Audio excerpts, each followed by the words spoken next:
हमारे एक मेवाड़ में महाराणा है राज सिंह सेकंड के टाइम में मराठों का एक हमला है। ऐसे किसी एक अटैक में राज सिंह जी को लगता है मेरी सेना कम है, उन्होंने एक समाचार भेजा अपने सारे कमांडर्स के पास, युद्ध में सभी को हाजिर होना जरूरी है, यदि कोई युद्ध में हाजिर नहीं हुआ तो उसकी जमीन जब्त कर ली जाएगी। हमारे भीलवाड़ा में एक छोटी सी जगह पड़ती है कोसीथल, वहाँ के जो कमांडर थे उनकी उम्र 5 साल, पिता की डेथ हो गई थी, उसकी मम्मी शासन संभाल रही है। उसकी मम्मी ने सोचा 5 साल के बेटे को तो कैसे भेजा जाए, वो महिला खुद युद्ध लड़ने के लिए जाती है, पुरुष वेश धारण करती है, युद्ध लड़ने के लिए जाती है। मेवाड़ युद्ध लड़ता है, युद्ध को जीतता है।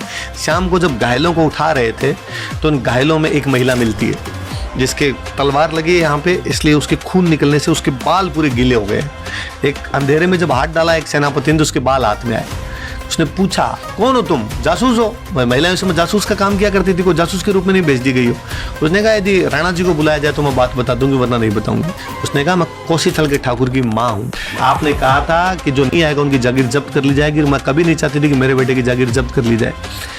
राणा राज सिंह रोने लग गया था। उसने कहा तुम्हारे जैसी महिलाएं जब तक जिंदा है ना, मेवाड़ का कोई बाल भी वाका नहीं कर सकता।